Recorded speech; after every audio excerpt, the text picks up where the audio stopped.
Recording in progress.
Forgive me for my sins.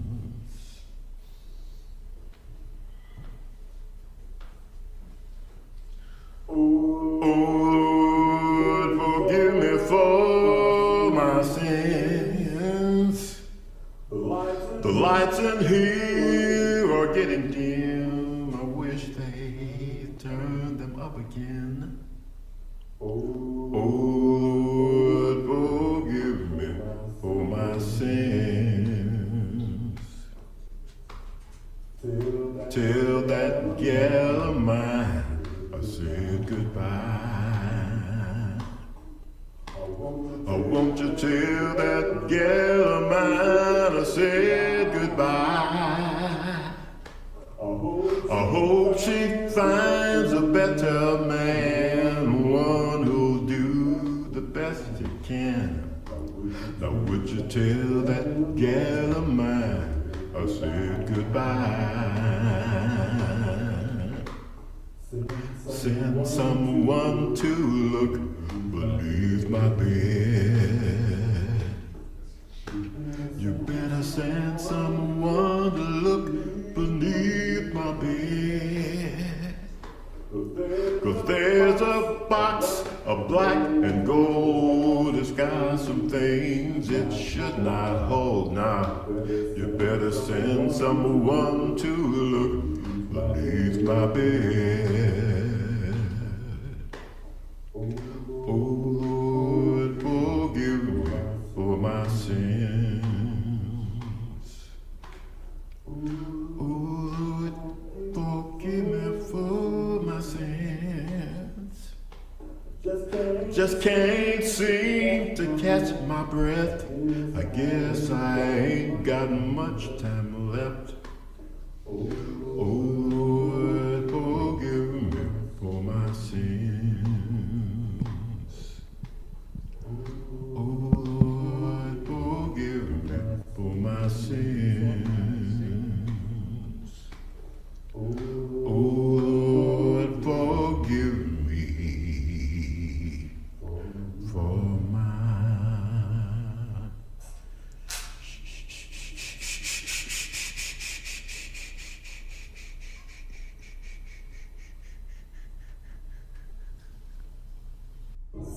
السلام عليكم.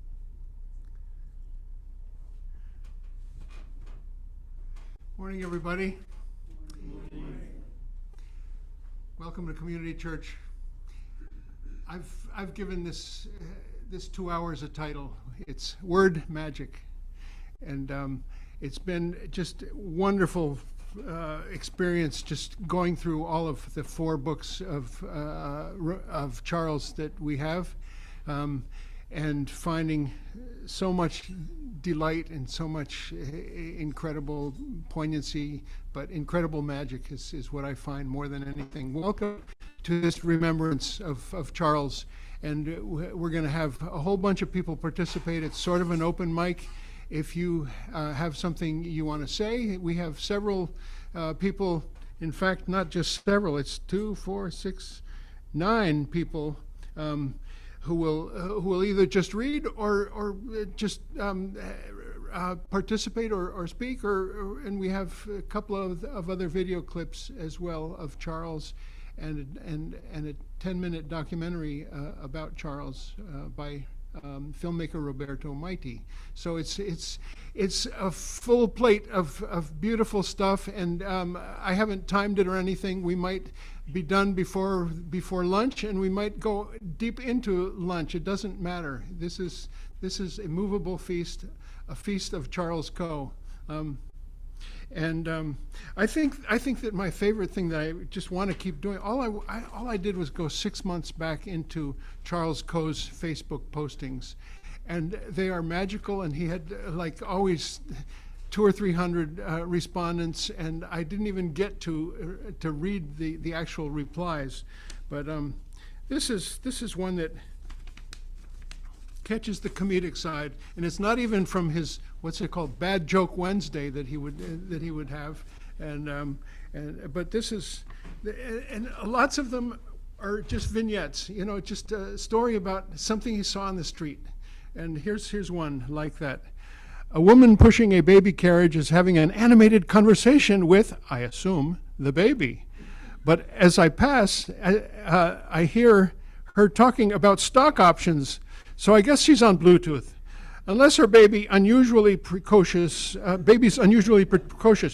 Mom, so I'm thinking we should maybe invest in the new widget factory down in West Virginia. Baby, Mom, we've already gone over all this. U.S. manufacturing is a non-starter. Certificates of deposit are where it's at. Mom, well, I guess you know that's what's best. Baby, yes, I do, in fact, and we need to ladder them. Invest in CDs of varying terms so our money's not all tied up in one instrument for a long time, and maybe toss in some crypto. Mom, okay, that's what we'll do, thanks. Baby, no problem, that's why I'm here. And by the way, FYI, I just made poo-poo. That's Charles for you,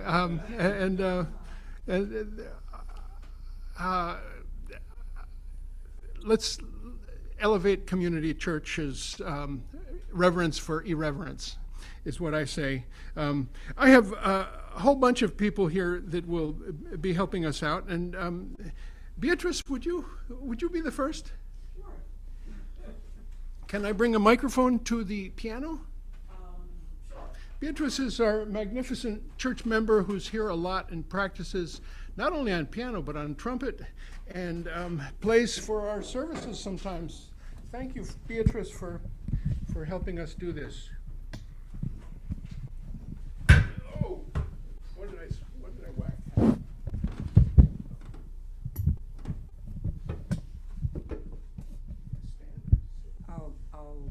I'll stand, I think. I'm used to standing from. It's that HBCU training that makes you do that. That's the historically black colleges and universities, for people who don't know that acronym.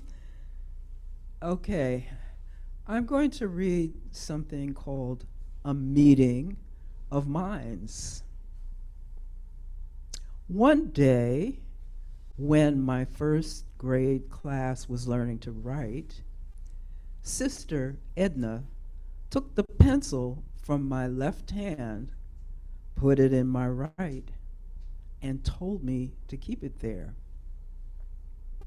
When I told Mother That night, she said nothing. But the next morning, she got on the school bus. After morning mass, as children filed into class, she pulled Sister Edna aside and asked, "Sister, did you tell my son he can't write with his left hand?"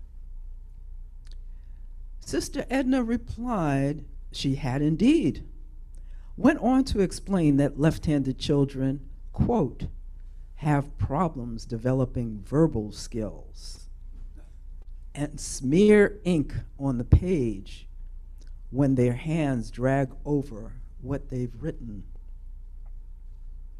Mother heard her out, then said quietly, "Sister, my son is left-handed." The two women stared at each other a long moment, like convicts on the yard, until finally Sister Edna nodded. To this day, I remain left-handed.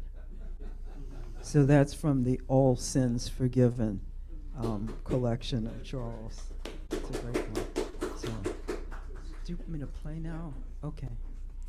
I wrote this piece a while ago, and it's for all my African American heroes, for all my African American princes.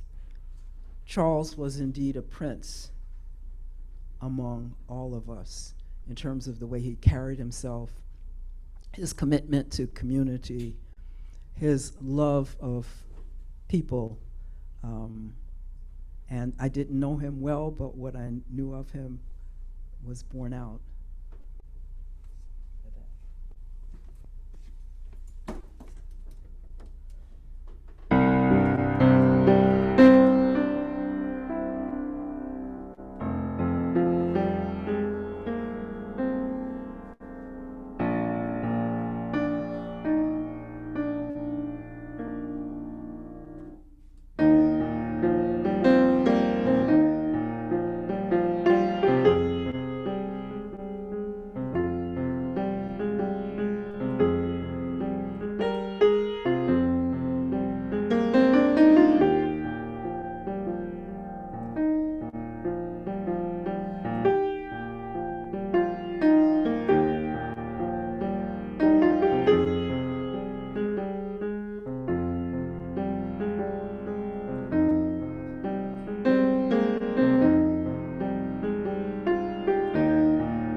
Charles. Charles was a prince. Thanks, Beatrice. It's beautiful. I want to call up Calvin Airy to read something from Charles. Calvin has a special take on a piece. Yes, Calvin.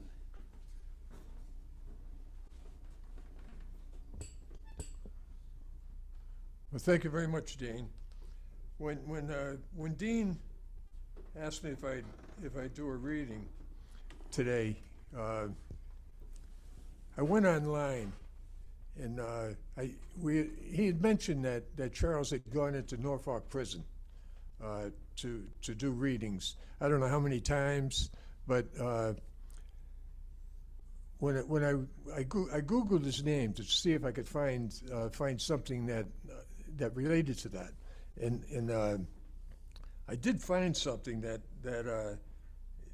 I can't find in any of the books, but it is online. You can find, if you just Google his name, it comes right up. It's called "Through All the Long Nights," and it's got a date here, December 22nd, 2014, and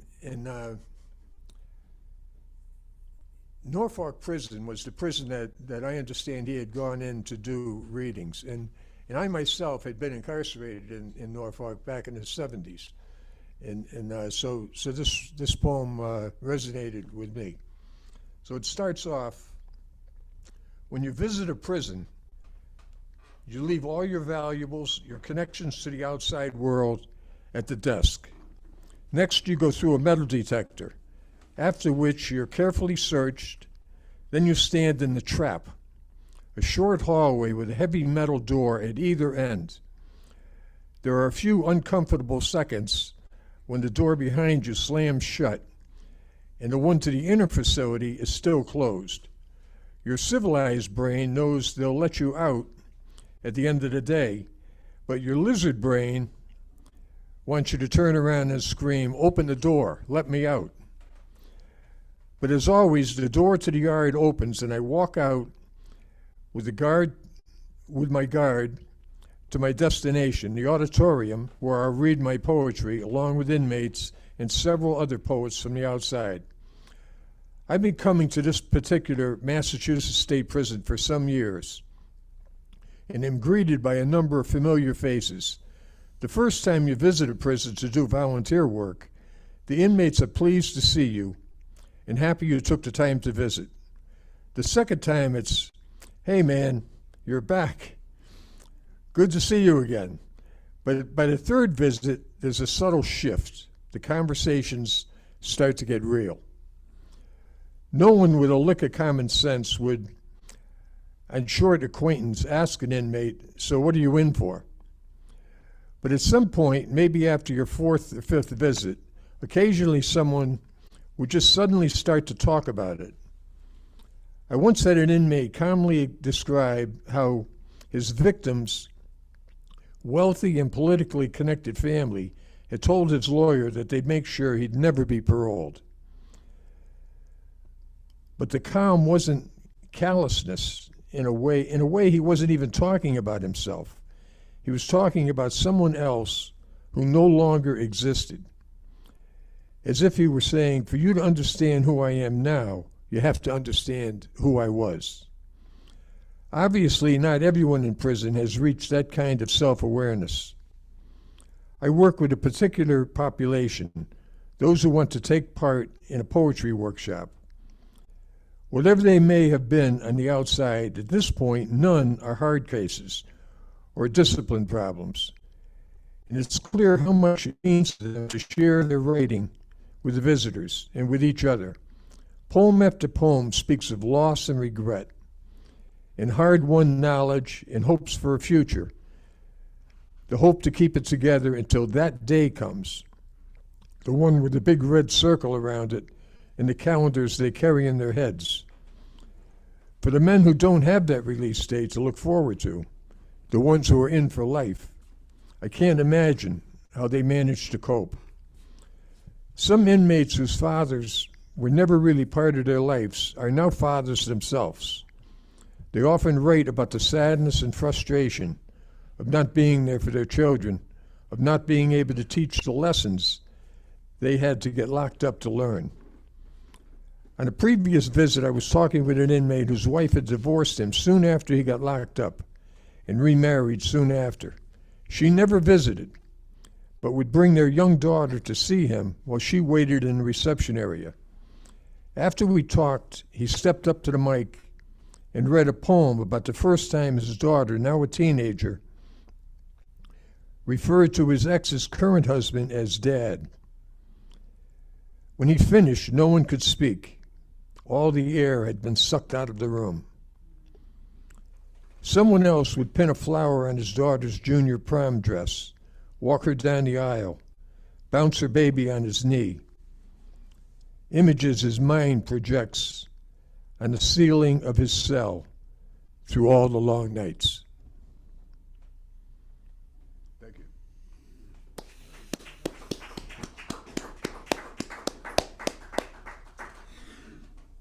I did not know Charles well, but he spoke here twice, and you can find his talks on our YouTube channel.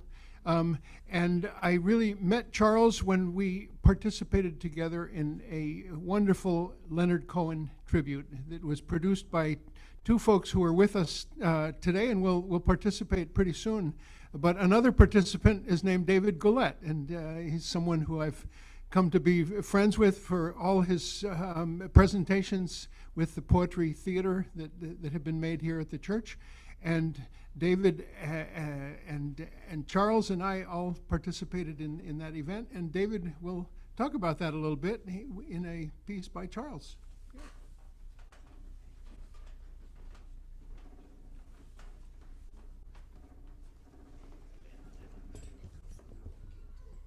So our friends Bruce Petchik and Fariba Humand were with us today, are great, deep, lifelong Leonard Cohen fans. And about, this is maybe 6 or 7 years ago, they decided to do I think it was the first anniversary of the death of Leonard Cohen. Is that right? Yes. They put together this wonderful mixture of poetry and music. They had first-class musicians. And they invited 3 poets, myself, Richard Waring, and our dear friend, Charles Coe. So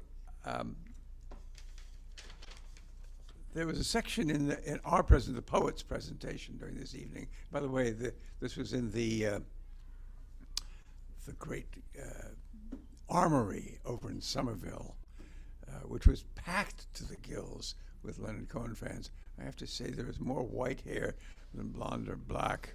These are older folks, but they were, and it wasn't, by the time we got through, there was not a dry eye in the house. It was wonderful working with Charles because, of course, Charles had a great, precise presentation and a terrific sense of humor and of timing. He was a real pro. I came to that as a kind of, I was a poet, I'm also an actor. I'm the literary director of something called the Poets Theater, where we try to build bridges between the world of spoken word that actors are supposed to be able to do and the written word that poets are supposed to be able to do. And we want to have peace talks between these two camps and have mutual understanding. So in this evening, over in Somerville, the 3 poets, Richard, Charles, and I, had different little roles to play. And one of them was to recall a moment in the life of Leonard Cohen in October of 2011 when he was given an award for achievement in letters by the Prince of Asturias. Leonard went to Spain, stayed up all night before the ceremony, and then during the night he lifted his old Spanish guitar to his face and took a deep breath and then wrote about what Spain had meant to him over the years. Gives a wonderful speech about remembering the name of the street where he bought the guitar early in his career, the name of the people who sold it to him. He was connecting with the Spanish people, paying a tribute to Spain. And at the end, this is what Charles read about this episode in which Leonard Cohen reaches out and pays his debt to Spain, to the poetry of Garcia Lorca, to the wonderful guitar which he had bought at a specific shop in Madrid. And so here's Charles, who spoke this so beautifully. His speech is pure Leonard, filled with elegance, like his tailored suits and perfect hats, with humility, with deeply felt gratitude. By remembering the exact address of the Conde workshop in Madrid, where he bought his old guitar, and by acknowledging his debt to one of Spain's greatest poets, he both thanks and flatters the people of Spain, just as he always does to members of his band, giving them credit for the role in his songs. Leonard Cohen embodied something that's hard to find these days, something we need now more than ever. He was a real gentleman, and what used to be called a class act. Charles, the words you read that night are applicable to you as much as to Leonard Cohen. Thank you. A class act. I hope he's online and ready to talk to us, but I want to introduce you to another class act whose name is Dylan Buston. And Dylan and Charles work together in the double field of arts administration, as well as creating amazing bodies of art. Charles in all this written realm, as well as Dylan Buston in the realm of song and musical theater, and just a huge unheralded body of work that I love, and I am proud to have Dylan Buston as my friend. He joins us from Rockland, Maine. And are you there, Dylan? Yes, I am, Dean. Talk to us. Hi, Dylan. Hi. Jennifer sends you a big hug. Well, I'm hugging her back. Let me see if I can turn my phone off, because it's feeding back.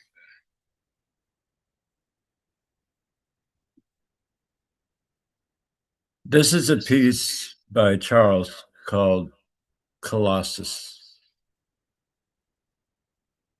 Father, when I was a little boy, you filled the sky, a brown giant whose footsteps shook the earth. When you put your hand on a thing that needed moving, that thing would move. Summertime, I'd tag along while you painted houses, lie in thick grass and watch you grab that heavy wooden ladder. Wrap your hands around the side rails, set your feet, arms bulging in your shirt as that ladder floated free from the earth. Now, your walk is slow and stooped, its careful rhythm marked by your house shoes whispering slide across the kitchen floor. And you seldom lift anything heavier than a coffee pot. Last fall, you leaned a ladder against the house, climbed up to clean the gutters, and when you tried to climb down, the ladder started sliding, your legs too weak to hold it steady. You sat thumping on the roof with a hammer, waiting to be rescued. If no one had been home, you said months later, I'd probably still be up there. So like you to joke at your own expense. But I wonder, what were you really thinking as you tapped that patient Morse code on the asphalt roof? Last Christmas, I saw a snapshot that I thought at first was you, but it was me. The glasses, the thinning salt and pepper hair, the beard, now wider than yours. So strange. In my mind, I'm still 20, not this middle-aged man captured by the camera's unapologetic eye. I am learning, as you have learned, but the flesh has its own agenda. And I want to know, what was it really like up on the roof? What did you see on that warm October afternoon, looking down at young boys zooming back and forth on final shirt sleeve bike rides of the season, at squirrels gathering nuts for the winter under the neighbor dog's watchful eye, and in the distance, a nearly empty bus, small as a child's toy, making its stately way up 16th Street under a sun that dipped slowly in the western sky. Colossus by Charles Coe.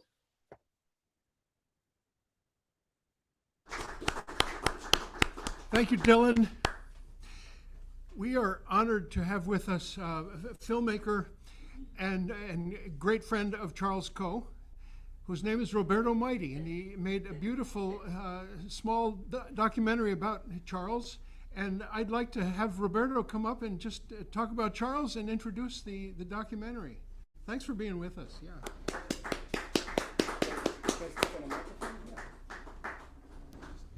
Thank you. We have to stop meeting like this. You know, it's just really something to see people that we've seen over the years through Charles or through some other association, and we've seen each other now repeatedly in Charles's name. And there's a funny thing about him, he was such a connector of people, wasn't he? And I meet so many people who say, yeah, you know, I've known him for 30 years, and then I met him one time, and he made such a big impression on me, and so forth. So I met Charles at the West Newton Cinema on a night when we were about 7 or 8 people reading their writings about food, which of course, you know, Charles was an amazing cook and someone who thought about food a lot, spoke about food, wrote about food. And anyway, so at that time I had a TV series on food and wine and that I was producing. And I remember I had my little piece prepared, and I read, you know, I went up, this is at the West Newton Cinema, by the way. I went up and I read my little piece, and I was pretty proud of myself. Then Charles read his piece. And it's like, just blew us all out of the water. It was just brilliant and incredible. It was about a fictitious date with the actress Angela Bassett. And garlic, you know, Charles was obsessed with garlic. And it was just a brilliant piece, a wonderful flight of fancy. And of course, he was an incredible reader and all that. And so I just remember to this day, and of course, some of you heard me tell the story recently. And going in the lobby afterwards, I rushed, I said, "Who are you? You know, like, what's your name? What are you about?" So we introduced ourselves, and we were fast friends from that moment onward. And I think that was about, so judging from the age of my daughter, I'm thinking that was probably about 32 years ago, maybe, am I that old? And Charles has never ceased to amaze and delight and inform and to bring people together, right? Ever since. So here we are. So this piece I made in 2016. In my career, I produced a lot of television and produced a lot of audio projects with best-selling authors and all that. And I remember thinking at one point that Charles's works were as good as any author's works that I'd read. But yet Charles was not known, outside of the Boston area. So I was like, hey, I can do something about that. I'm a filmmaker, So I made a 10-minute piece about Charles. And that piece went on to be seen at film festivals around the country and to win Best Documentary Short here at our own Roxbury Film Festival. So I was pretty pleased. But you know what? It's all about Charles. And so you're going to see, probably you've seen Charles perform. you maybe had the pleasure of eating some of his food and hearing him speak. So this captures some of that and a little bit of a concert in his home. All right, so you're gonna roll, and it's about 10 minutes, this piece, it should be, all right. And maybe I'll say one word after. Thanks, Roberta.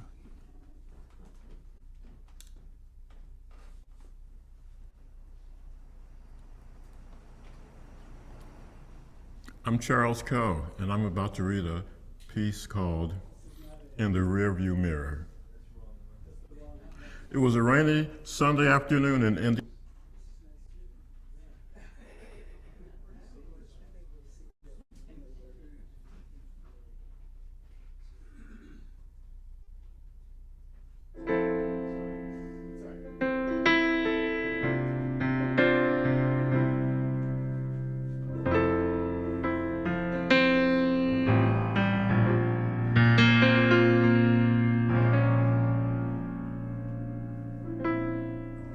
Christmas night, 1957. Grandma's house was packed with family and friends, all orbiting a dining room table jammed with cakes, pies, and cookies, a clove-studded honey-glazed ham, a bronze turkey slightly smaller than a baby pterodactyl, and at the center, the star of the show, a gigantic crystal ball that appeared but once a year, with a half-gallon chunk of vanilla ice cream floating in a lake of Grandma's eggnog.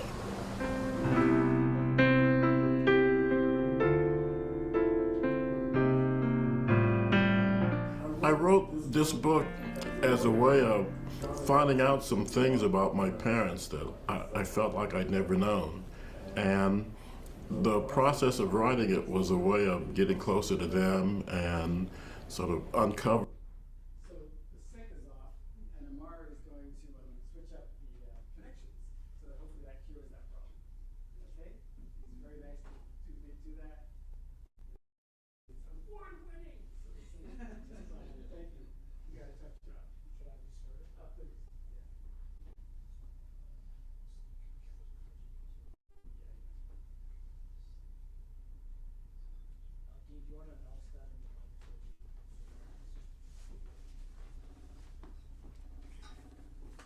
We will be restarting that with the sync properly synced. Not in the sync, but with us right here.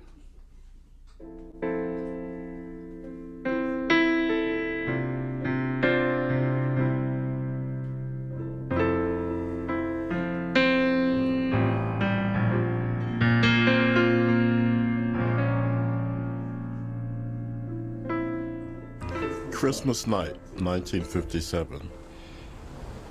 Grandma's house was packed with family and friends, all orbiting a dining room table jammed with cakes, pies, and cookies, a clove-studded honey-glazed ham, a bronze turkey slightly smaller than a baby pterodactyl, and at the center, the star of the show, a gigantic crystal ball that appeared but once a year, with a half-gallon chunk of vanilla ice cream floating in a lake of Grandma's eggnog.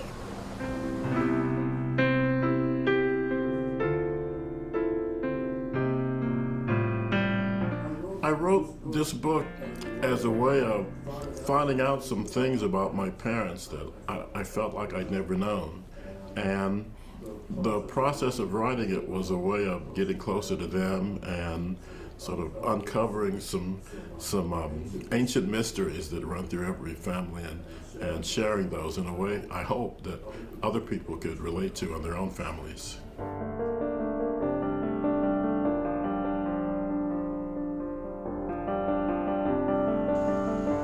Fort Bliss, El Paso, Texas, August 1951. The milk-white sun gazes down like the eye of some implacable lizard. In the photograph, you squint in brand new uniform, shirt too large, as if yanked off a shelf and tossed your way after some bored corporal's cursory glance.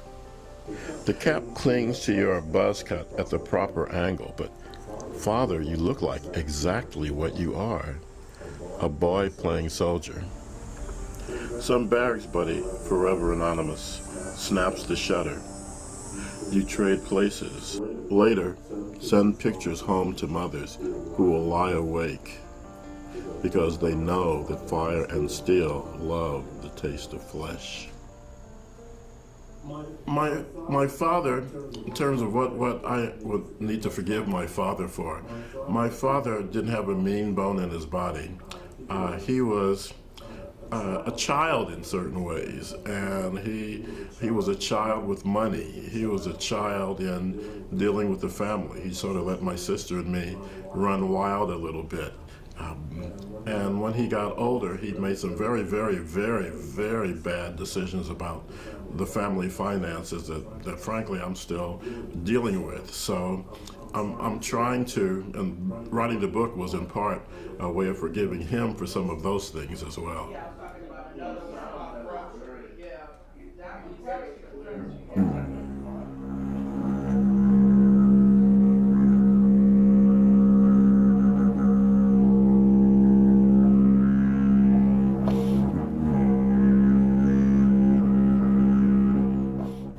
Well, some of my friends have been amused because in the last couple of years I've taken up the didgeridoo. And it's like, why? Well, I don't know exactly why. I've just been fascinated with tribal sounds, with drones. I do overtone singing as the Buddhists do, and I do traditional jazz as well. And it all seemed of a piece to me, the sort of meditative sounds, the almost ritualistic sounds. And so the didgeridoo, I don't know if I chose it, I think it chose me. It is sometimes necessary to walk along a moonlit riverbank, barefoot, on the sodden strip where water meets land, to remind oneself that something in the mud remembers the stars.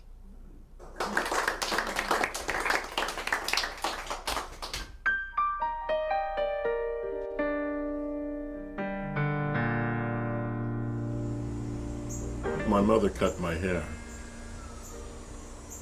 The routine never varied. Saturday mornings in the kitchen, the chair with a vinyl seat that stuck to my legs when I wore shorts, towel draped over my shoulders, newspapers spread across the linoleum. I never felt so much distance between us as in those seemingly intimate moments. We seldom spoke. The only sounds were the whisper and click of scissors, the endless murmur of the television drifting in from the living room. As she stood behind me, dressed in motherhood's ill-fitting robe, I wonder what messages she read in the hair that settled around her feet, like snow from some private winter.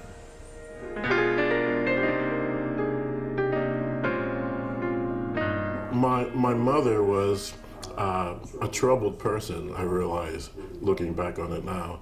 And there was a lot of rigidity in the way she lived her life and dealt with the home and dealt with my sister and me. And at certain points in my life, I felt a lot of resentment about that. But I realized that part of my own healing process was forgiving her for some of those things, that it wasn't really about doing something for her. In a way, it was about doing something for me.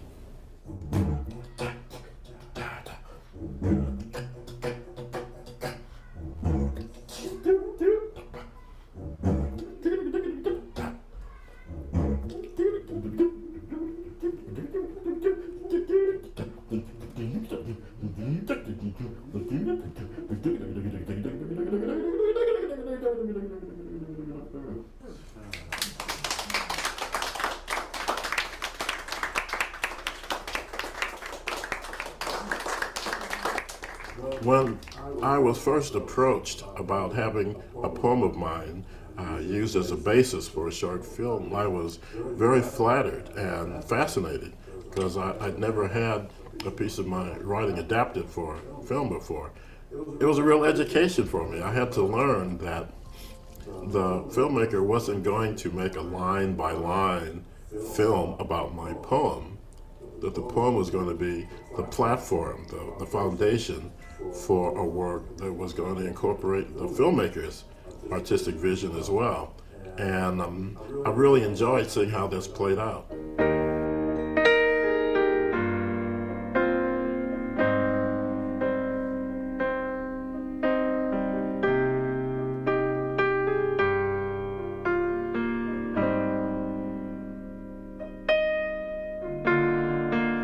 Well, I've been doing a fair amount of traveling these last couple of months for work, to teach at workshops, to do readings. As far as the works I'm in the middle of right now, I'm working on a family memoir. I'm working on a third volume of poetry. I'm working on the fourth draft of a screenplay that, fingers crossed, I have an agent who might be interested in. So I'm just, I'm not letting much dust settle on me at this point. Oh Lord, forgive me for my sins. Oh Lord, forgive me for my sins. I just can't seem to catch my breath. I guess I ain't got much time left. Oh Lord, forgive me for my sins. Tell that gal of mine I said goodbye. Won't you tell that gal of mine I said goodbye? I hope she finds a better man, one who'll do the best he can.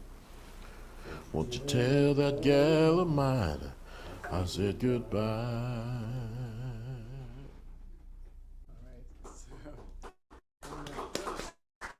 Thank you. I just want to quickly say a couple of things. One is that Charles did not expect to die when he did. And that there are a group of us, many people here have known him for many, many years, are very close to him. I was part of one of the, can't hear me? Is this better? Oh, thank you. Thanks for doing that. I would not have known. I appreciate that. I said many people here were very close to Charles. I was one of a group of people who were very close to him, and we had like the last 10 Thanksgivings together as an example. He always made the gravy, and it was better for it, But he did not expect to pass away. We know that because we had lots of plans together as friends. He and I had talked about actually working on a film together, but he had lots of things going with lots of different people, as you know. So it was quite a shock, and again, a surprise to him, I'm sure, and then to his family. So anyway, as you may have heard, a group of us are putting together a large memorial at the Copley Library on Saturday, April 11th at 1:30 p.m. You're all invited. I think you'll be delighted at the proceedings and all that. It's free. Saturday, April 11th at 1:30 p.m. Thank you very much. Thank you, Dean. Thank you, Roberto. We think back on, yeah, go ahead, please. I just want to say something. This is the second time I've seen the film. Yeah, And, let me bring you the mic. my booming voice is not enough.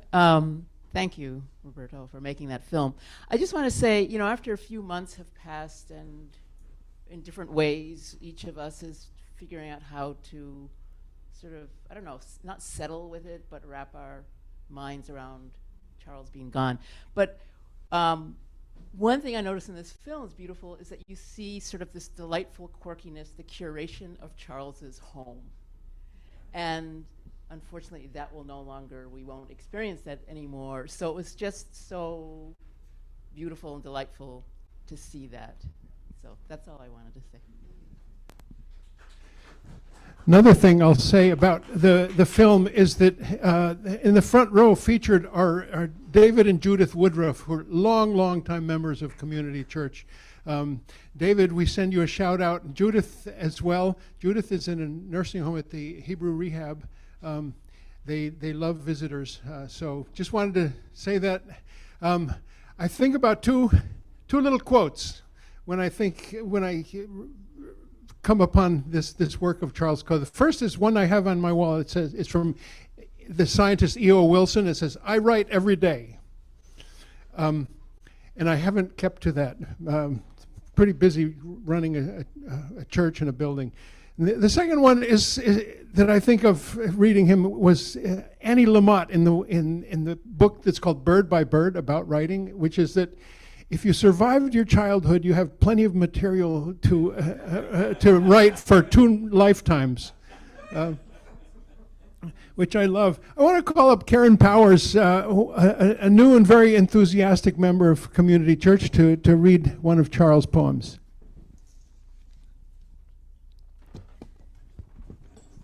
Sorry, thank you.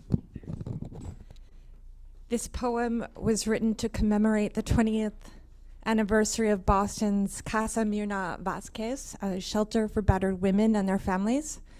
It's called She Awakens. She awakens late in the night, throws aside the dream-soaked sheets, and sits upright in bed. In this unfamiliar room, the shadows are strangers, and night speaks a foreign tongue. Her ears long for the slow drip, drip of her kitchen faucet, for the hum and click of the metal box outside her bedroom window that changed the traffic light from red to green to yellow to red, endlessly reciting its one unchanging prayer. She rises and steps into the darkened hallway. In the home she left behind, she could find the bathroom in the dark while half asleep. But now she walks slowly. Her careful feet search their way across the creaking floorboards. She fumbles for the light switch and squints in the flickering fluorescent glow. Her bruised face framed in the mirror reminds her where she is and why. She remembers him standing over her yelling, "You're lucky I put up with you. Without me, you wouldn't be nothing. Nothing. Nothing." She remembers the squeal of tires as he sped away. She remembers rising from the floor, comforting her crying child, reaching for the packed suitcase hidden beneath the bed, carefully unfolding the well-worn piece of paper with the telephone number she had already memorized. She remembers sitting in the cab as street lights floated past. She turned to look one last time as the house grew smaller, a distant, receding shore. She stares now into the bathroom mirror, her bare feet against cold tile, touches her face with shaking hands as tears wash away the life she has left behind. She could not tell you how she broke the bonds of fear and pain. She could not tell you why one seed opens while another lies stillborn in the dark earth, but she knows that a journey has begun from which there is no turning back. She turns out the light. It is easier now to find her way in this house. The shadows have become her guides, and the room no longer unfamiliar. Entering, she hears the whispered welcome of those who have gone before. She walks softly to her sleeping daughter's bed to watch the small, blanket-covered mound rise and fall in the full moon's light. Her swollen lips speak a silent vow. Never again. Never again will her daughter hear the song of fist against face, that bitter melody each generation teaches the next. And late in the night, In this quiet house, with one hand resting on her sleeping daughter's brow, she awakens.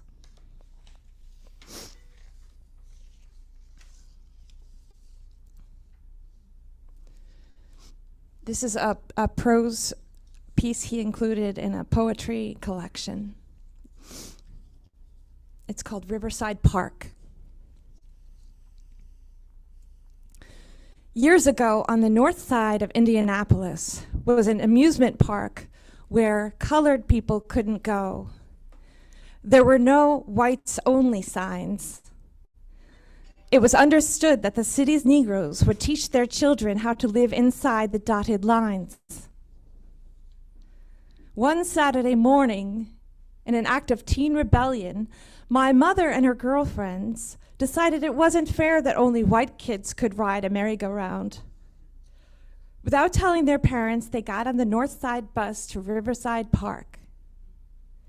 But when they got off and walked up the driveway to the gate, the white guards stared in astonished rage, shouted, "Where you niggers think you're going? You know you can't come in here. Go on, get." And then, as if these words weren't enough, he bent to scrape up gravel to fling at them, like a farmer shooing crows from his cornfield. Terrified, humiliated, the girls turned to run and left childhood lying in the driveway of Riverside Park. Imagine them on the bus ride home, faces streaked with salt, and ringing in their ears the voice of a man one might be tempted to dismiss as a cartoon cop, policing carousels and cotton candy, but one who would have easily fit in with certain distant colleagues who at that moment, after a long day, loading their pale, emaciated charges into the hungry ovens, were sitting to family supper, and in the morning would calmly brush from their cars the fine gray ash that drifted day and night from silent, lead-colored skies. Thank you, Karen.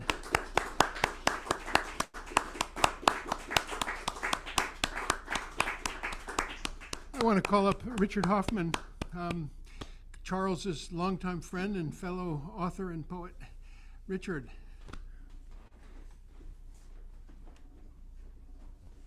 Hi, everyone. There we go. You know, when Calvin was talking about prison, it reminded me of a joke that Charles told me. You know, he had 1 million of them. And it was, if when one door closes, another one opens, you're probably in prison. If you've ever gone, and Charles and I taught in that program together, so if you go in through the trap, that's exactly what happens. You know, the door doesn't open until the door behind you has closed. I want to read a bit from something that of Charles's that I guess is the book that we don't have, which is Spin Cycle. Yay, no. Yeah, this is his novella. And to me, it's the quintessential Charles in terms of its empathy and its generosity and the treatment of his main character and everyone else in the story. It begins with a little epigraph from Seneca. Sometimes even to live is an act of courage. You'll hear Charles all over this. This is chapter 1, and it begins with, "How beautiful. The late afternoon sun has turned windows and buildings along the Charles River into golden mirrors. Light shines through the few leaves still clinging to the giant oaks. The wind plays its timeless game with the leaves. One moment it blows hard to make them flutter and wave. Then it dies down to leave them hanging quiet and still, waiting for a new gust. 8 women in a racing boat are rowing hard as they approach the Weeks Bridge. Their oars kiss the water's surface in perfect rhythm. A motorboat moves along beside, and a woman with a blonde ponytail tucked in a Harvard baseball cap leans over the side, shouting instructions and encouragement through a megaphone. The boat disappears under the bridge, comes out the other side, and continues on its way, slicing smoothly through the calm water. I feel a pulse as I watch them speed down the river. It's a drumbeat so low it can only be felt, not heard. It's the rowers' hearts beating together as one as they row together like an engine made of flesh and bone. The pulse grows fainter as the boat, tiny as a bathtub toy, disappears around a bend in the river. I'm sitting alongside the riverbank, leaning against a tree on a sunny Saturday afternoon in early fall. The grass and walkways along the river are filled with walkers and joggers and bike riders. The day seems cool to picnic, but a few blankets are spread out on the lawn. A young couple is smiling at their child, a toddler with a pink ribbon in her hair. The little one has just taken a bite of a pickle and can't decide if she likes it. She frowns for a moment, then breaks out in a giggle. The students are back at Harvard after their summer break, and they're buzzing with the excitement of the new school year.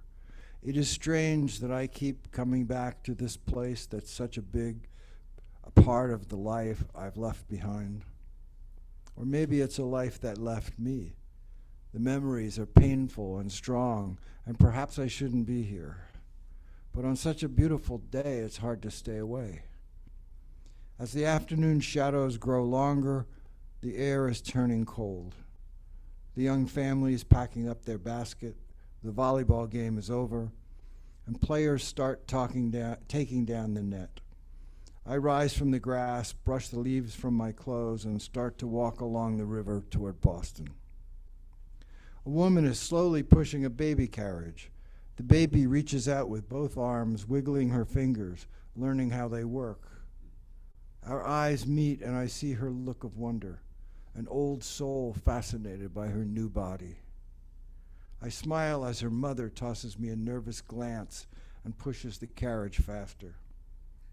I wish I could talk to the little one, try to explain how the world she's landed on can be so beautiful and horrible at the same time. But I can't. I would just frighten her mother. I feel a moment of sadness as I stop and watch the carriage move away.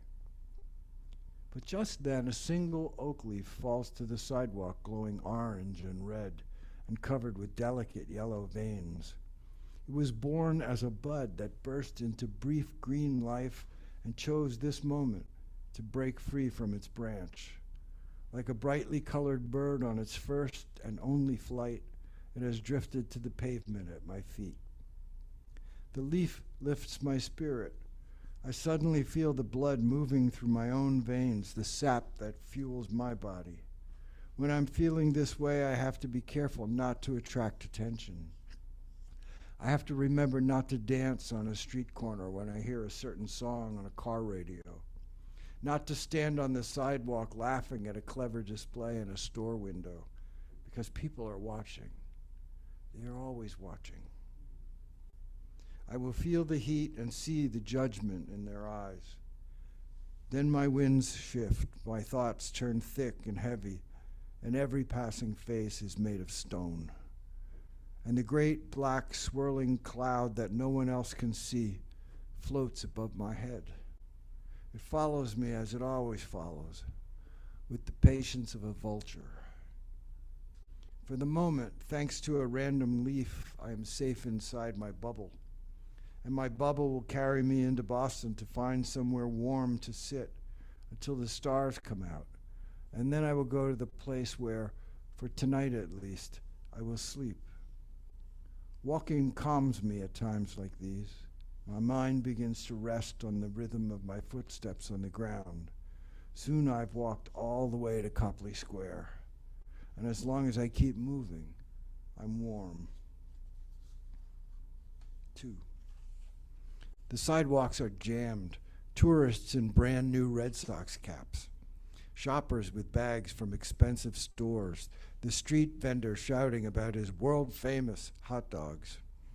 A young boy is flipping a coin high in the air and catching it as he walks. The coin climbs to the same height with each toss and lands on his palm exactly in the middle every third step.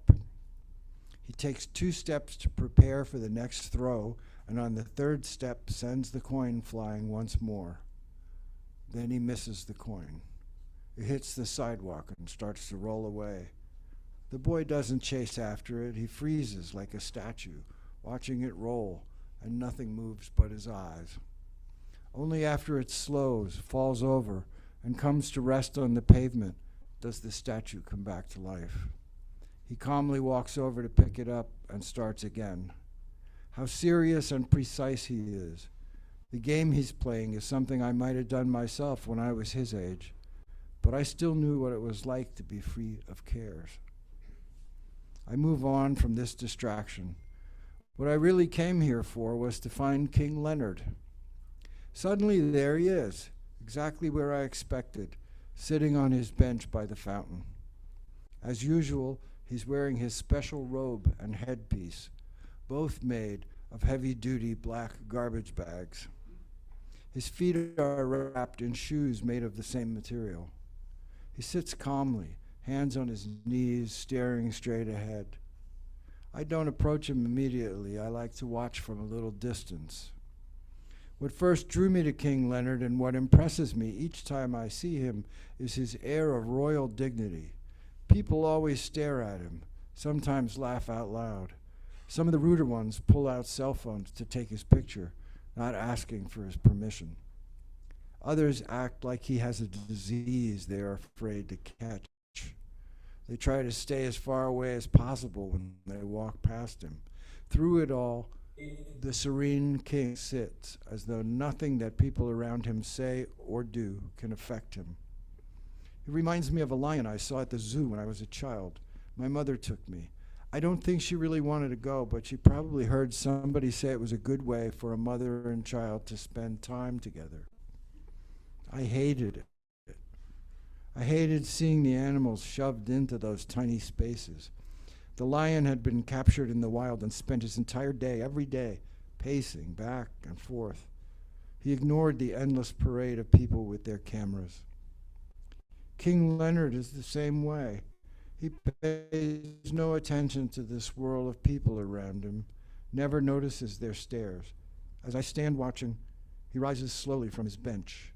He's a huge man, and yet his movements are graceful and precise. He picks up a push broom that leans against a tree, a broom with long, thick bristles. Then, with slow, careful strokes, he starts to sweep the trash and leaves around his bench. When he has a pile gathered, he uses a torn piece of cardboard as a dustpan to dump the mess into a trash barrel.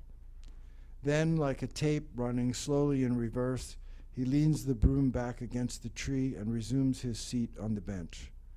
No one sits next to him, or on the benches on either side. He seems surrounded by an invisible force field that keeps people away. I walk over to his bench and sit. He doesn't turn his head. But of course he knows I'm there. He's felt my energy. We sit quietly as life in Copley Square moves all around us. Boys on skateboards practice their jumps and spins. King Leonard and I are silent, watching and listening. I'm always pleased and a little surprised that he doesn't mind my presence. He doesn't call himself King Leonard. That's the name I use for him. Of course, I've never spoken it aloud, not even to him. I don't know what name he was called in his former life. Most street people around here just call him Bagman. I call him King because of the way he carries himself, and I call him Leonard because he reminds me of my favorite high school math teacher. I would never presume to ask King Leonard how he came to be sitting on this bench, dressed in plastic bags. I try to imagine him in a former life, 1,000 years ago, standing at the top of a hill. He's talking to his army before a battle, telling the soldiers to be strong and brave, His voice booms out over the valley, and each man believes the king speaks to him and to him alone. He raises his sword, and the air is filled with a cheer that roars like thunder. King Leonard seldom speaks. Most of the street people who roam Copley Square have probably never heard his voice. Sometimes he speaks to me, saying something like, "The days are getting short." Sometimes if I ask him a direct question, he'll answer. I ask him if he thinks he might have been a king in a former life. For a while he neither speaks nor moves. I'm not sure he heard me. He keeps staring straight ahead.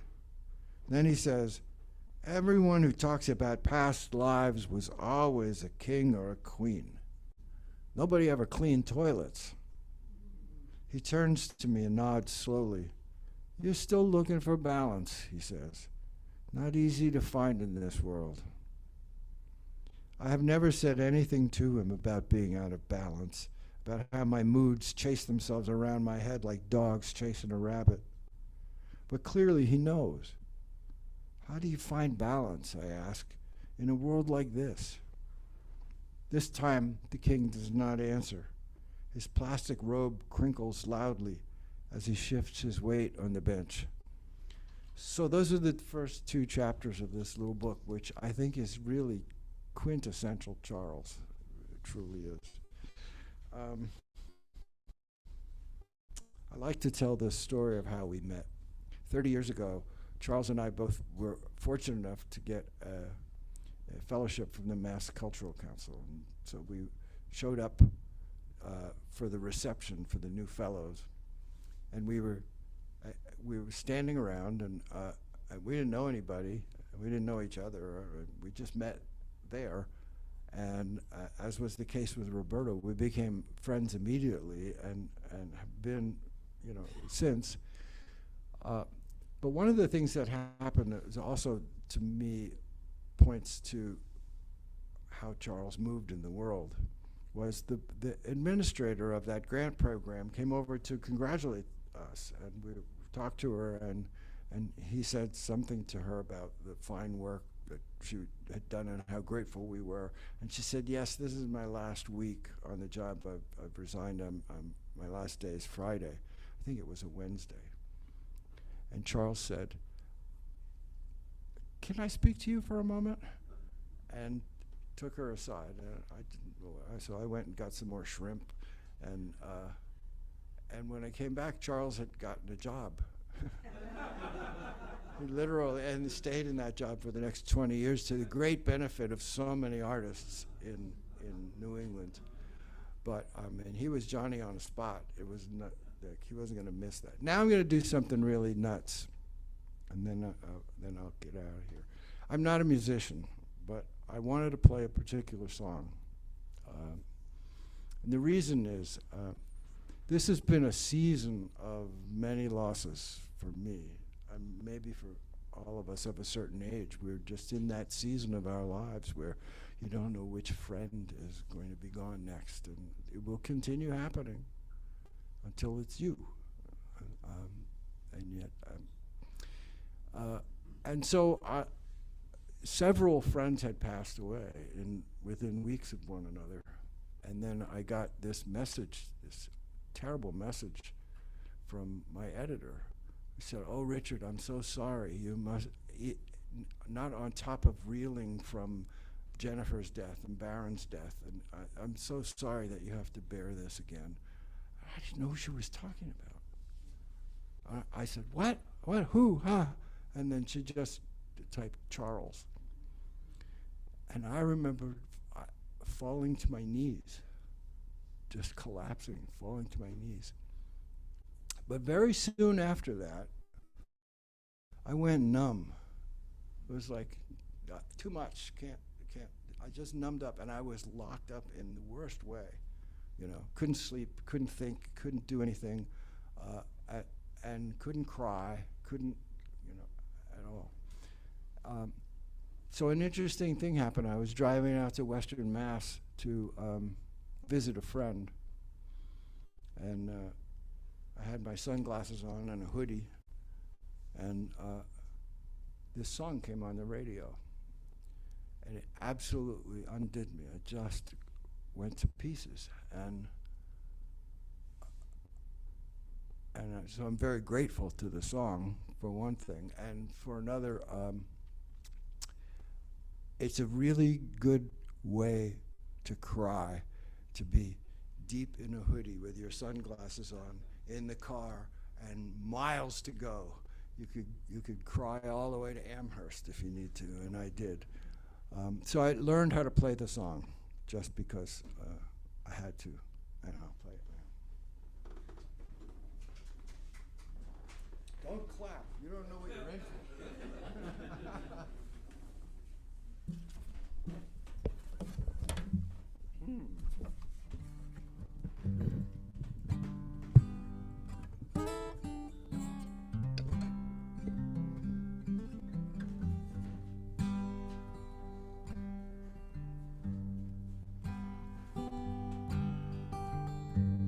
Shadows are falling, and I'm running out of breath. Keep me in your heart for a while. I'm leaving, but that doesn't mean I love you any less. Keep me in your heart for a while. When you wake up in the morning and you see that crazy sun, keep me in your heart for a while. There's a train leaving nightly called When All Is Said and Done. Keep me in your heart for a while. Sha-na-na-na.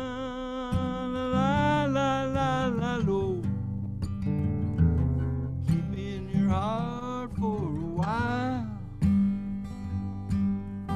Sha la la la la la la lo. Keep me in your heart for a while. Sometime when you're doing simple things around the house, you might think of me and smile. I'm as close to you now as the buttons on your blouse. Keep me in your heart for a while. Hold me in your thoughts, keep me in your dreams. Catch me as I'm falling into view. When the winter comes, keep the fires lit, and I'll be right there next to you. Engine drivers headed north to Pleasant Stream.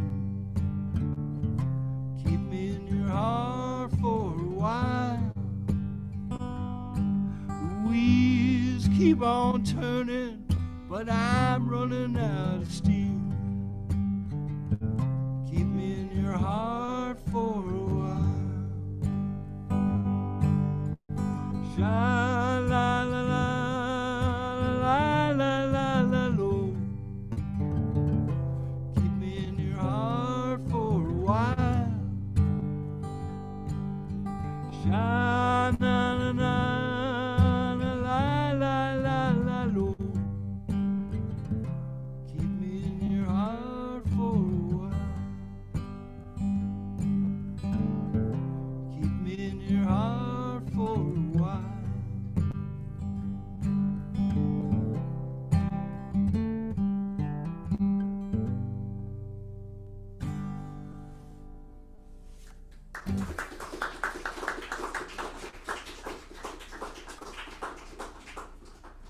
Isn't that pretty? I mean, it's beautiful Warren Zevon song. Warren Zevon.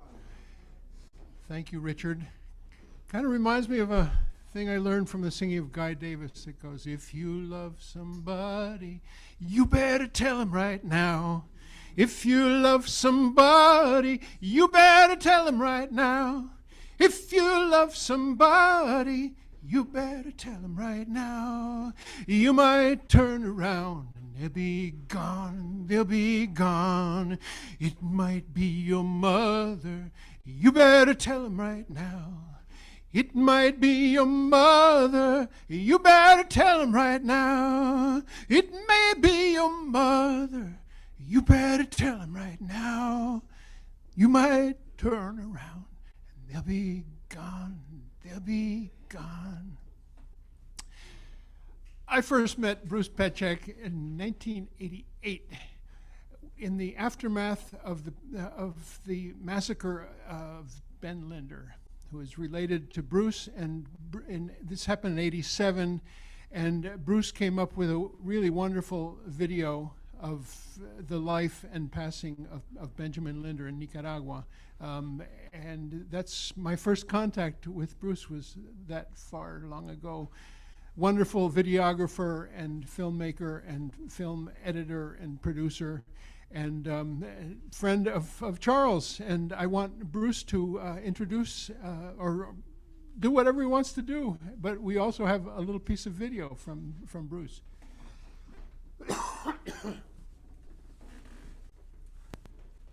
So, aside from all the things that he just said about me, I'm also affiliated with an organization called BeHeard.world. And they're a group of local poets and dancers that put on performances for free in local parks. And they've actually taken some things around the country, as a matter of fact. And one of the things that they produced was called Belonging and Othering. And we got Charles to participate in this. And let me just read a little description of the piece. This multimedia performance screens several local storytellers who have experienced being othered. The storytellers focus on racism, gender bias, immigration prejudice, LGBTQ issues. They include an African-American man, a transgender man, a gay man, a black woman, a Jewish man, and an Asian immigrant, all who have firsthand experience with these challenges. As each story was told on a large screen, the dancers performed solos to each story. And this was produced in 2023, so long before the immigration othering that's going on right now. And here it is.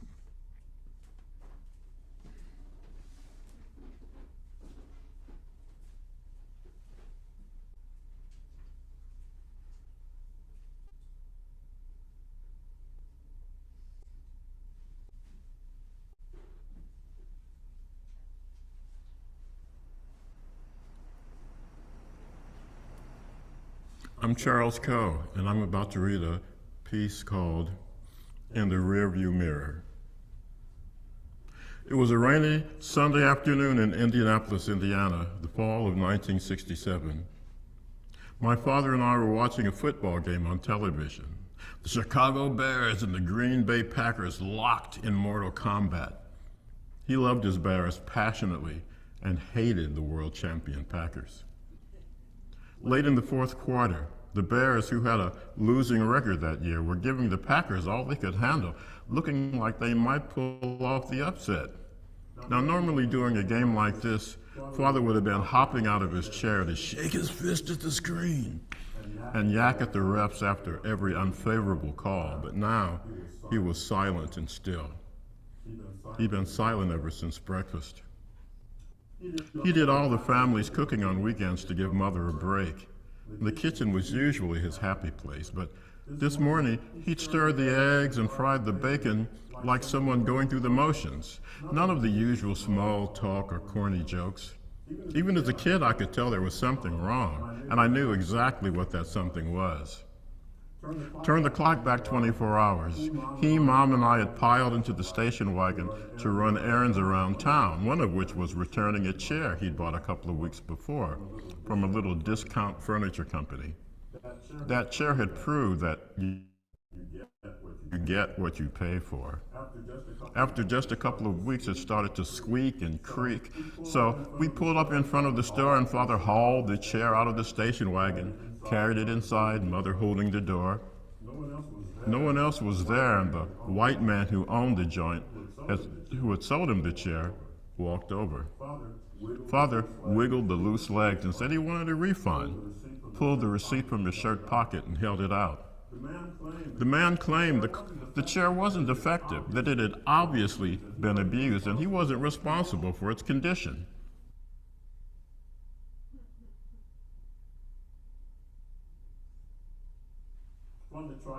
Father tried to politely disagree, but the man was uninterested, interrupting in mid-sentence and pointing to the door. "I'm not giving you no money back," he said, and turned to walk away. Dad was startled. "This chair is a piece of junk. You gotta make good on this." The man wheeled around, his face an angry mask. "Nigga, who are you coming in my store telling me what I got to do? Get out!" Father was a patient, even-tempered man, but somewhere inside him a switch flipped. There was a cardboard box on the floor full of furniture parts, and he picked up a table leg and started toward the owner, who backed up and threw his hands up. Mother rushed over and grabbed Father's arm. "Connie, it's not worth it. He's not worth it. Let's just go."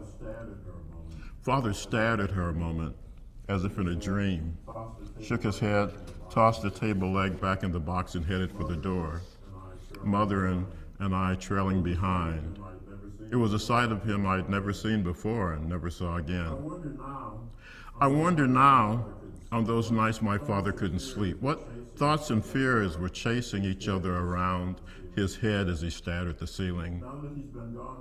Now that he's been gone all these many years, I wish I'd appreciated him more, understood what he had to deal with as a young black man, to keep the peace and take care of his family in such a time and place. But some things we can only see clearly in the rearview mirror.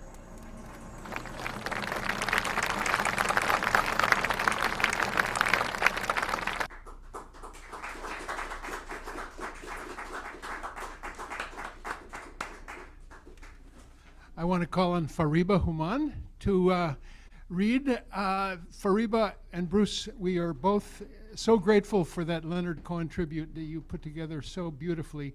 You can find it on the YouTube channel, as well as a CD of it that I can get to you. I can get in your hands eventually. Anyway, Fariba, thank you.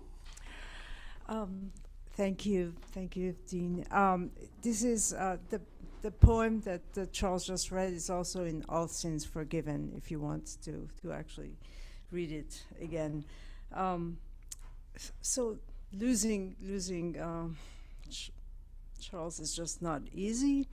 In The Little Prince, you can stare at the sky and find the stars. In The Ghost of Tom Jones, Bruce Springsteen says, "Mom, look into my eyes and you'll see me." And in his latest work, Charles did, in his last page of that selected works, he gave us something to go by. In the days to come, when I have gone to wherever I'm going, sometimes when you walk along the shore, stop for a moment, bare toes in warm sand, gaze at the rainbow sky, and I'll be there, the salt spray kissing your cheek. Thank you.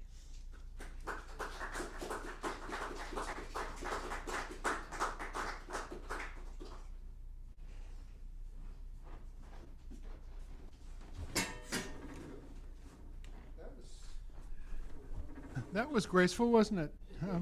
I would like to call next on Jim Dunn, who's a wonderful poet and has become very interested in this big poetry collection of books that we have, that we inherited from the late Robert Datilio, and has been here several times to look at this collection, and we're trying to figure out a good a good repository for that collection, and Jim is helping us with that. Congratulations, Jim, on your recent retirement from long-time job. Folks, welcome Jim Dunn, who joins us online. Thank you. Thank you, Dean. And in my 30 years, I have been in Boston. Charles and I are adjacent. I also went to Norfolk Prison. I think we might have went once together with Ma Barker, Stone Soup, up here in Gloucester at Manship. And one thing that struck me about Charles was the magic in his poetry and the music in his words. So I'll read a couple short pieces of his, and then and a piece of mine for we lost so many poets this year, and I want to honor them as well. But here we go. The bells of the Basilica for Mission Hill Church. When the bells of the Basilica toll the hour, a river of sound flows down Tremont Street. It flows over the donut shop, the pizza parlors, the post office, the hardware store. It flows over the Asian woman who sits waiting for the bus, her ancient, unwrinkled face, the map of a world to which she will never return. It flows over the teenage girls released from the bondage of school who chatter in Spanish like colorful, landlocked birds. It flows over the college man who wanders into traffic staring at his phone. The bells of the Basilica toll for believers and non-believers alike, for the loved and lonely, for those whose stories are just beginning and those whose stories are closer to the end. The river of sound washes over everyone and everything on the miracle of this most ordinary day. Love in the time of Corona, with apologies to Gabriel Garcia Marquez.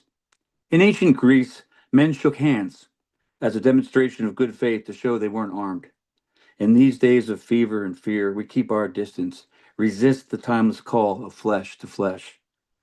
But the time will come again to take the stranger's hand, embrace a friend, share a kiss.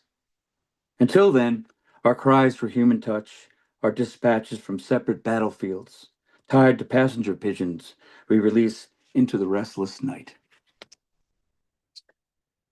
And this poem is for Charles, Daniela Grosjors, who died a year ago on February 11th, Jennifer Martelli, and my good friend Fanny Howe. And it was written for another great Boston poet, and I think Charles will go down as a great Boston poet, and as well he should. Remains of the city. He himself was ruins, miles of memory along devastated silences. He remains of the city, an armed Venus wrapping his mind around Beacon Hill. Remains of the city, of great harbor fog, harbor of bricked building gray gloom, Arctic cold wind blasting down Devonshire.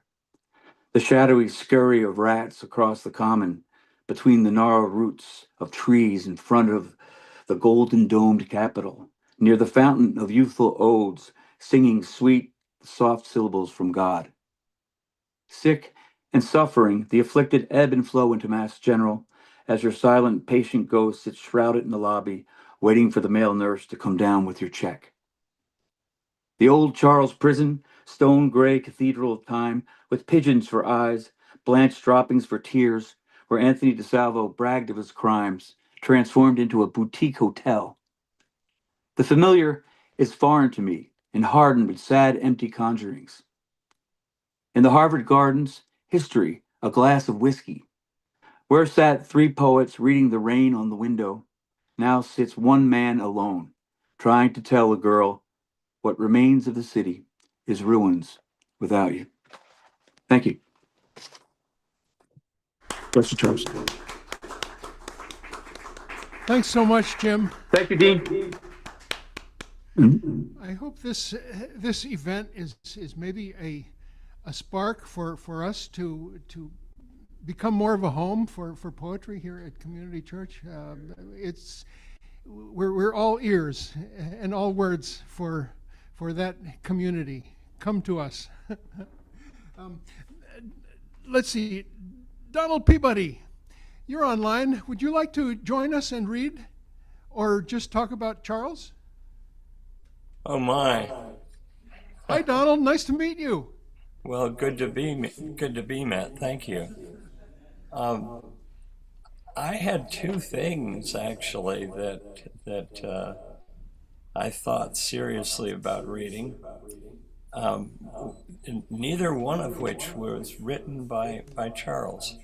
Let me minimize my Zoom screen here and see if I can find what I had. No, I've been looking at so many.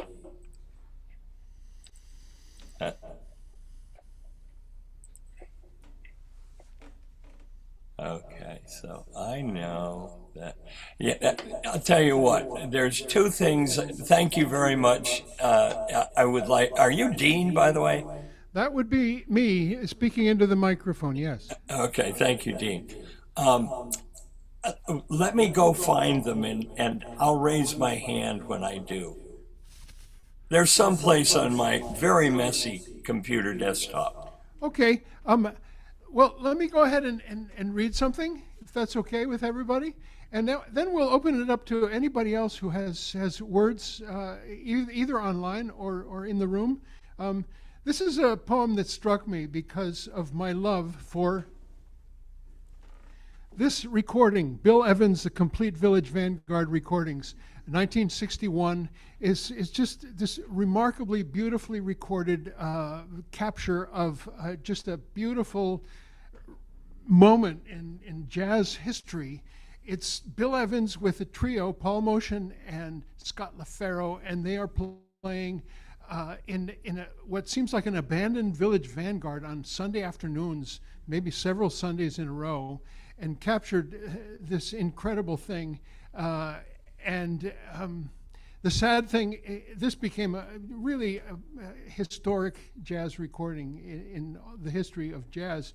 And the sad thing is that Scott LaFaro was killed in a car crash just 2 weeks after this recording was done. Scott LaFaro was like 21 years old, and was just a remarkably beautiful, deep jazz bass player like you wouldn't believe. And my discovery of this was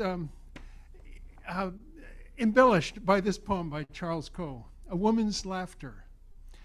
On a recording of the Bill Evans Trio live at the Village Vanguard late June 61, during a slow, haunting version of I Loves You, Porgy, at the quietest moment in the background, soft but clear, a woman's laughter.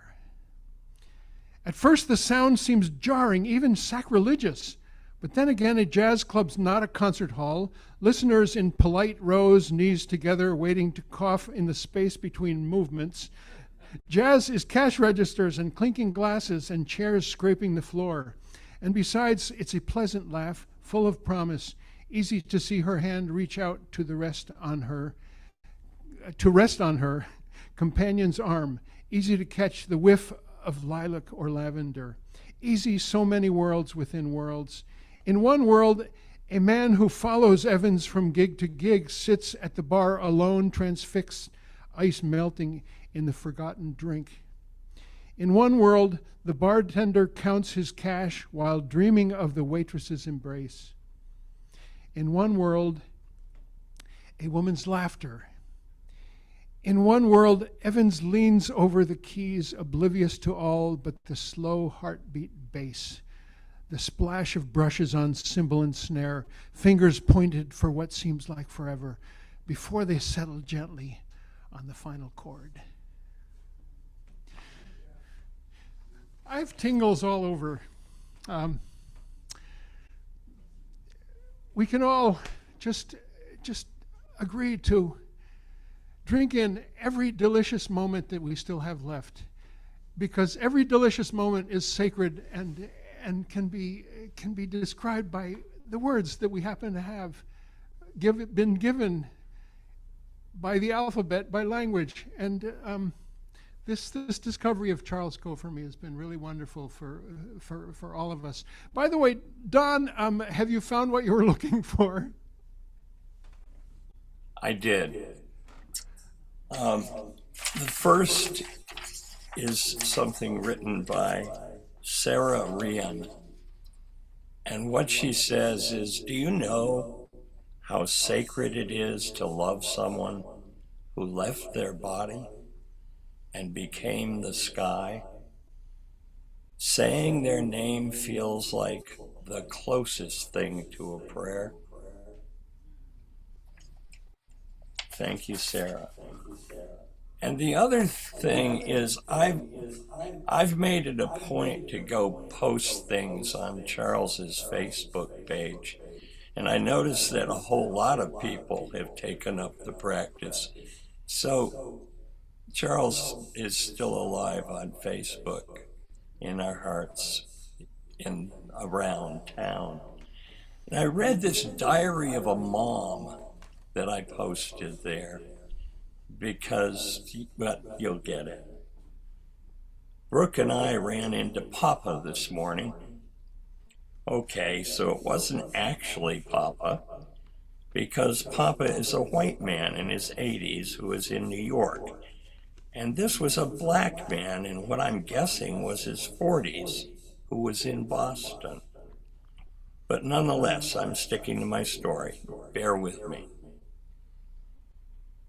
We had stopped at Dunk's to get breakfast. Brooke gets two things at Dunk's, a blueberry muffin, not heated, and a bottle of milk. So, as she always does, she grabbed her milk from the cooler and then ordered said blueberry muffin, not heated. The barista went to get the muffin but came back empty-handed. Looks like we're all out of blueberry muffins, she said. We have corn, chocolate chip. Brooke looked and sounded grief-stricken as she said, "No blueberry muffins." The barista confirmed that they were indeed all out of blueberry muffins. As she began to rattle off the options again, the gentleman at the next register, who had apparently just bought the last of the blueberry muffins, handed his bag to Brooke.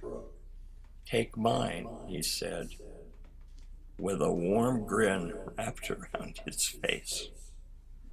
She gratefully took it. I thanked him profusely.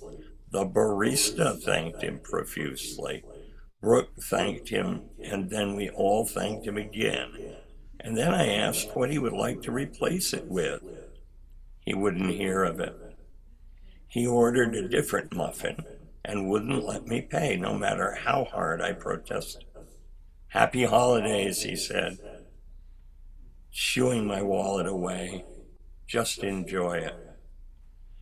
And that's the story of how Brooke and I bumped into Papa this morning, embodied by a black man in Boston, half his age, but with a heart just as big.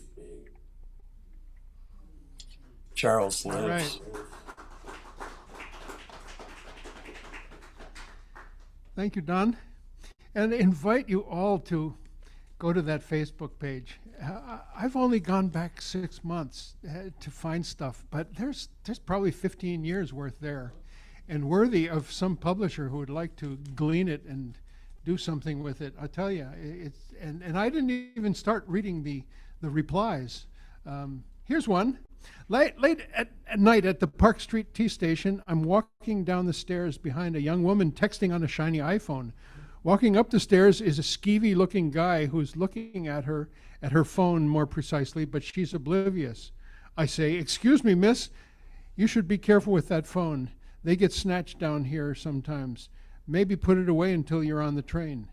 She glances up but says nothing, just flashes the kind of bright, meaningless smile a nursing home attendant might give the old coot who's just asked for pudding after she's told him twice there isn't any. And she keeps texting. Oh well, I tried. Maybe she'll just have to learn the hard way. Is there anybody else here or online who would like to? Yes, hi.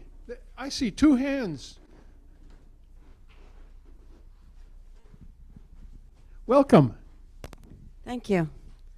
My name is Trish, and I want to thank Richard for doing something that I was afraid to do, which is to read from Spin Cycles. a book that I was honored to publish. And I'm not going to tell you how long ago I met Charles, because I am definitely not that old, ever. But another honor of my life is that Charles actually wrote a song for me. And since this is a musical time, and I'm getting my courage from Charles, I'll sing it for you.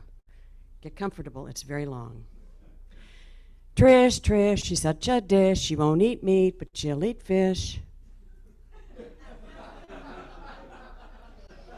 Kind of captures Charles, doesn't it? Yeah. But one of the things that I was reflecting on, I posted something about this last week, was Charles and I were in discussion for another book. So what the nonprofit agency that I run is for adult literacy. And we were able to convince Charles to write a book, to leave poetry for a little bit and write a piece of fiction for us. And he did it magnificently. We have to write sophisticated stories for people, adults who can't read. So to write a sophisticated story at a low level is a challenge. And Charles rose to the occasion in magnificent form. What breaks my heart is that there was another one in the works. We've talked about it a number of times. It was based on, the centerpiece of the story was a man cutting the hair of his motherless child in the back garden. And it was going to be called The Garden. And that's all I know. And there's so much in Charles' mind, in his heart, in his voice, that were in train, that were in plans, and we'll never know. So thank you, Charles. You gave us quite a lot.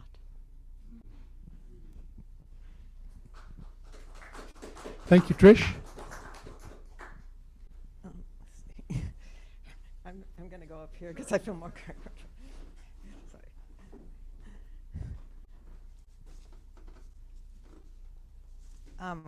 That's about the fourth time I've seen that beautiful film, and every single time it just reminds me how profound Charles was.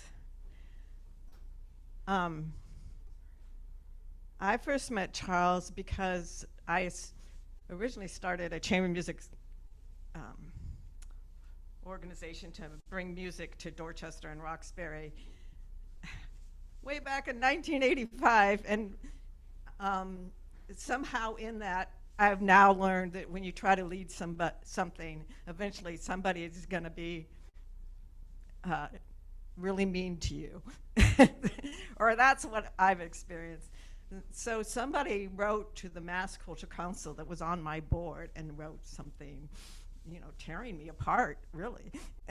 And I didn't know Charles yet. This might have been in the end of the 90s or the beginning of 2000.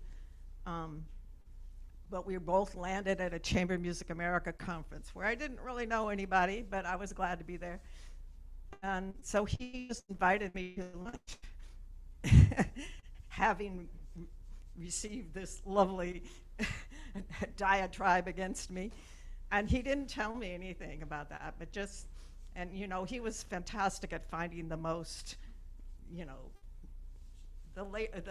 another food that you'd never heard of from another country. So there we were, and I mean, I was just thrilled. This was really fun, and what a wonderful person. And it was only after that he told me that he sort of jokingly, well, I was kind of inspecting. I don't think he ever believed it, but that was one. And then the film, when I saw the picture of his father as the boy soldier, he and I are both baby boomers. So Vietnam War was a huge part of our teenage to early 20 years. And if you were a man, you had to figure out what to do. And so he told me that as a black man, he went to Earlham College, though he left it, but that was a Quaker school. So anyway, as he could have filed for conscientious objection and probably would have, but he felt as a black man that he didn't want to do that, because this is how I remember the story.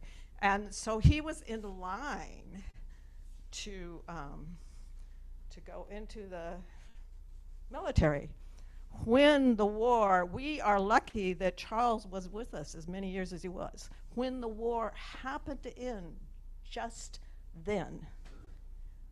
Yeah. And then there was somebody else, I don't know your name, but that read that beautiful poem for Charles when he, thinking about when he's dead, and well, I think this is another poem where he's talking about that. I think I read this before in our first memorial, but I forgot to tell you the title, which is really important. And also the picture, somehow I had this from Charles. On the picture is a fishing hook, and his name is caught on the fishing hook, Charles Coe. So this poem is called Teaching My Imaginary Son to Fish. And I think this poem, because I was thinking about, do I want to read another poem? But I think this poem is like a parable of Charles' life.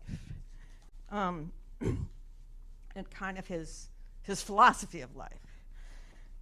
Never take fishing too seriously. Find a shade tree by a creek bank to lean against on a sunny day with a mild breeze blowing. Toss your line into the water and set aside, for a while, the cares of the day. Never move too fast. In fact, try to move as little as possible. And remember, sometimes your best days fishing will be the ones you go home empty-handed.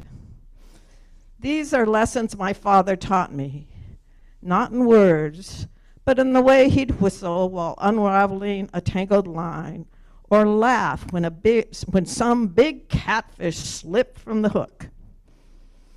I am the end of my father's line, with no one but you to teach those things. I am only now beginning to understand, and I struggle with his final lesson, the mere fact of his absence, an idea that wriggles in my grasp like a worm I can't seem to thread onto the hook.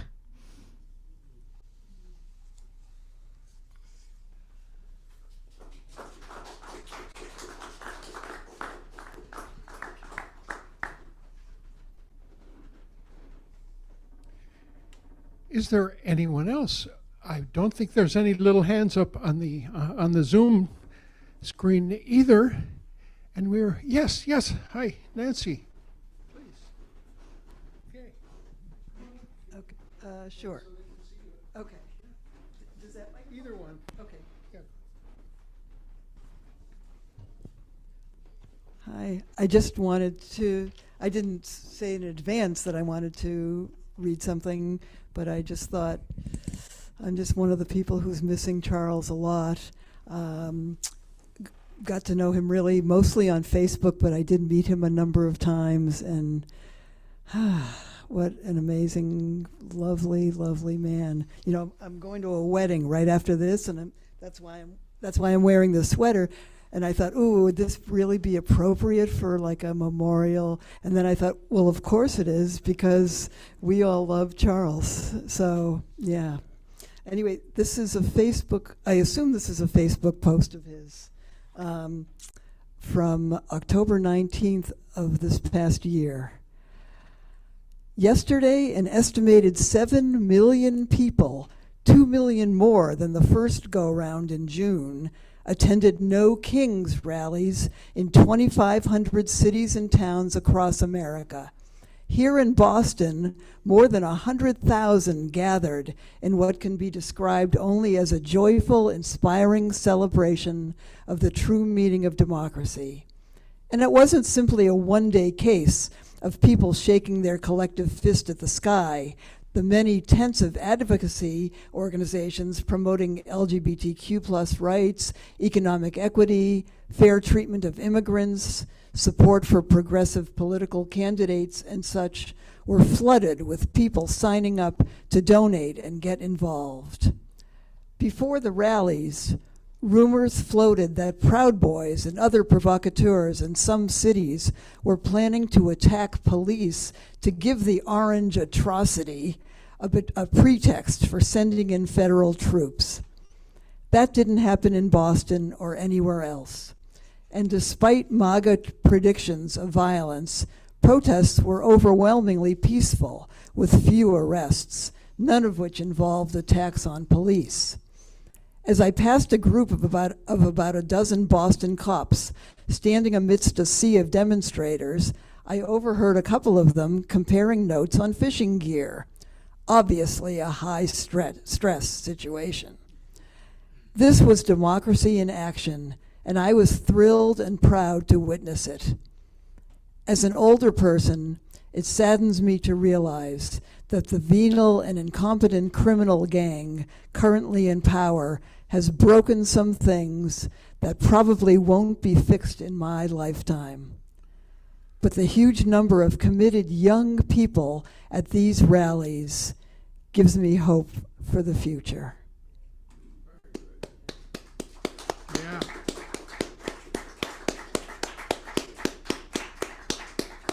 Well, thanks everybody. A couple of little announcements. Next Sunday is our annual W.E.B. Du Bois address, and the speaker is named Curry Peterson Smith. Du Bois spoke here many times over the course of the 30s, 40s, and 50s, and it's always a key event in our church year. I want to tell you also, members, next week after church is our fiscal meeting. We need you for our quorum and for our decision making about our future. And on that note, I'll let you know that we found out this past week that we got a grant from the city of Boston, a Community Preservation Act, $100,000 to do long neglected maintenance on our front facade, windows and transom windows on the 5th floor, which are in really rough shape. So that's a really wonderful moment that we have. And we have a new newsletter coming out in a couple weeks. It has a whole bunch of great speakers like Jerry Fialka, like Greg Palast, culminating in April 19th, Bill McKibben. We're doing a joint endeavor with several different Boston Back Bay churches. It'll be at the St. Paul's Cathedral, big huge venue to host Bill McKibben. Several documentaries will be shown, and one of them by. Remind me, Amar, of her name, the one that we showed about the Gaza. Come on, Dean. Yes, May 1st, and before that, 2 other documentaries. One is about the Berrigan brothers. Frida Berrigan, Philip's daughter, will be joining us, as will the filmmakers. And another one that's called Valentino's Ghost. It's about the portrayal of Arabs in film over the course of the history of filmmaking in this country. So lots of great things coming up at Community Church, and thank you to all of the poets. Let me read them, and all the people who read: Jim Dunn, Dylan Buston, Donald Peabody, Roberto Mighty. Thank you all for being here. Fariba, Human, Bruce Petchek, Beatrice Green, thank you, Richard Hoffman, David Gillette, and Calvin Airy, and yourself, yours truly. And maybe I'll end, having heard that post about democracy. This is when I met Charles. This song is the one that I sang. No, wrong guitar. Wrong guitar. Sorry. That's the Froggy Bottom that I lent to Richard. It's about $7,000 on eBay, supposedly. And this is the one I like. It's the Alvarez. It's about $100 on eBay.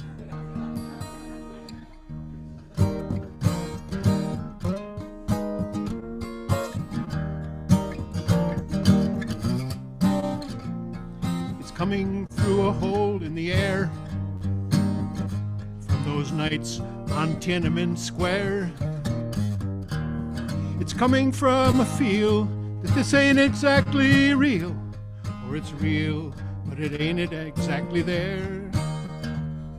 From the wars against disorder, from the sirens night and day, from the fires of the homeless, from the ashes of the gay, democracy is coming to the USA. Oh yeah! It's coming through a crack in the wall, on a visionary flood of alcohol. From the staggering account of the Sermon on the Mount, which I don't pretend to understand at all. It's coming from the silence on the dock of the bay, from the brown, the bruised, the bold, battered heart of Chevrolet. Democracy is coming to the USA. It's coming from the sorrow in the streets, the holy places where the races meet. From the homicidal bitchin' that goes on in every kitchen to determine who will serve and who will eat. From the wells of disappointment where the women kneel to pray for the grace of God in the desert, here in the desert far away. Democracy is coming to the USA. Sail on, sail on, almighty ship of state. From the shores of need, past the reefs of greed, through the shoals of hate. Sail on, sail on, sail on.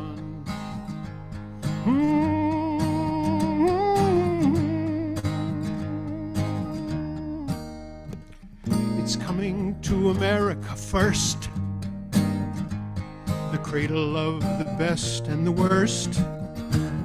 It's here they've got the range, the machinery for change. It's here they've got the spiritual thirst. It's here the family's broken, and it's here the lonely say that the heart has got to open up in a fundamental way. Democracy is coming to the USA.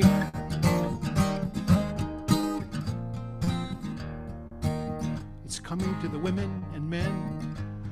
Oh baby, we'll be making love again. We'll be going down so deep that the river's going to weep and the mountain's going to shout amen. It's coming from the it's coming from the lunar pull among the lunars. It's coming from the tidal flood among the lunar sway, imperial, mysterious, and amorous array. Democracy is coming to the USA.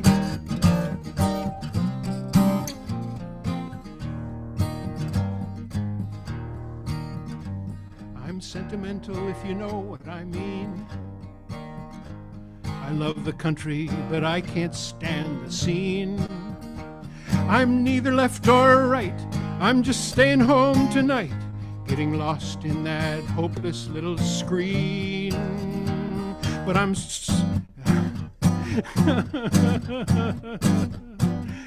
but I'm rugged as those garbage bags that time cannot delay. I'm junk, but I'm still holding out this little wild bouquet. Democracy is coming. Democracy is coming. Once more, democracy is coming to the USA. To the USA. To the USA.